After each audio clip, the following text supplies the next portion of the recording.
बघरा चकुली किपरि प्रस्तुत करिबा। ताहल फ्रेंड्स आपण माने बघरा चकुली प्रस्तुत करथिबे किंतु समस्ते समस्तंको प्रोसेस बा समस्तंको मन पसंद अनुसार बघरा चकुलीटी प्रस्तुत करथान्ते किंतु आसंतु एपरि भाबरे प्रस्तुत करंतु देखिबे बहुत बढ़िया लागिबो आ खाइबा को मते बहुत सुंदर बा बहुत टेस्टी लागिबो। ताहल फ्रेंड्स गोटे तावा को भलसे गरम करी किछि तेल गरम कर नेथिली जेमिति कि रिफाइन बा सोरिष तेल जहाँ भी आपण माने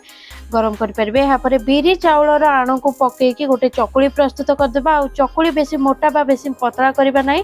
ताल फ्रेंड्स देखंतु मु किछि पियाज काटी नै आ गाजर को ग्रेटिंग करी नै जाय आ किछि कंचा लंका पकई नै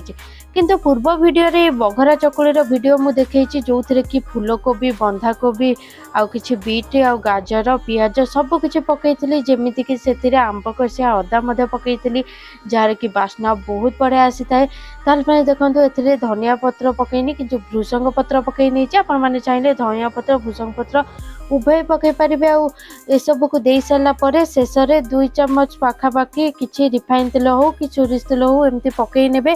जहा फल कि पिठाटा एपट सेपट करके जितेबाला आम उभय पार्श्वर सेकी नवा सेतेबेले ए जो गाजर पियाज सब पड़ी से सब को भी तेल रे भाजी से उभय पार्श्वर तेल देकी टिके एपट सेपट कर भल भाव भाजी नवा।